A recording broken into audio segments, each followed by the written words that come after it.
انسال کی کتاب اس کا 19 باب۔ راست رو مسکین کجگو اور احمق سے بہتر ہیں۔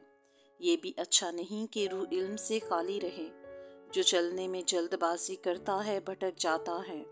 آدمی کی حماقت اسے گمراہ کرتی ہے اور اس کا دل خداوند سے بیزار ہوتا ہے۔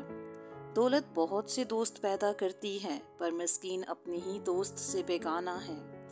جھوٹا گواہ بے سزا نہ چھوٹے گا اور جھوٹ بولنے والا رہائی نہ پائے گا۔ بتھیرے لوگ پیاس کی خوشامد کرتے ہیں اور ہر ایک آدمی انعام دینے والے کا دوست ہے۔ جب مسکین کے سب بھائی ہی اس سے نفرت کرتے ہیں تو اس کے دوست کتنے زیادہ اس سے دور بھاگیں گے۔ وہ باتوں سے ان کا پیچھا کرتا ہے پر ان کو نہیں پاتا۔ جو حکمت حاصل کرتا ہے اپنی جان کو عزیز رکھتا ہے۔ جو فہم کی محافظت کرتا ہے فائدہ اٹھائے گا۔ جھوٹا گواہ بے سزا نہ چھوٹے گا اور جو جھوٹ بولتا ہے فنا ہوگا۔ جب احمق کے لیے ناز و نعمت زیبا نہیں تو خادم کا شہزادوں پر حکمران ہونا اور بھی نامناسب ہے۔ آدمی کی تمیز اس کو قہر کرنے میں دھیما بناتی ہے اور خطا سے درگزر کرنے میں اس کی شان ہے۔ بادشاہ کا غضب شیر کی گرج کی مانند ہے اور اس کی نظر عنایت گھاس پر شبنم کی مانند۔ احمق بیٹا اپنے باپ کے لیے بھلا ہے اور بیوی کا جھگڑا رگڑا سطح کا ٹپکا۔ گھر اور مال تو باپ دادا سے میراث میں ملتے ہیں لیکن دانش مند بیوی خداوند سے ملتی ہے۔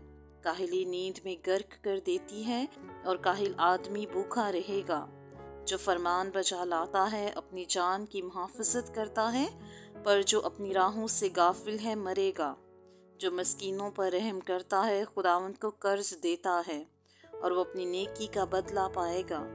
جب تک امید ہے اپنے بیٹے کی تادیب کیے جا اور اس کی بربادی پر دل نہ لگا۔ شدید الغضب آدمی سزا پائے گا کیونکہ اگر تو اسے رہائی دے تو تجھے بار بار ایسا ہی کرنا ہوگا۔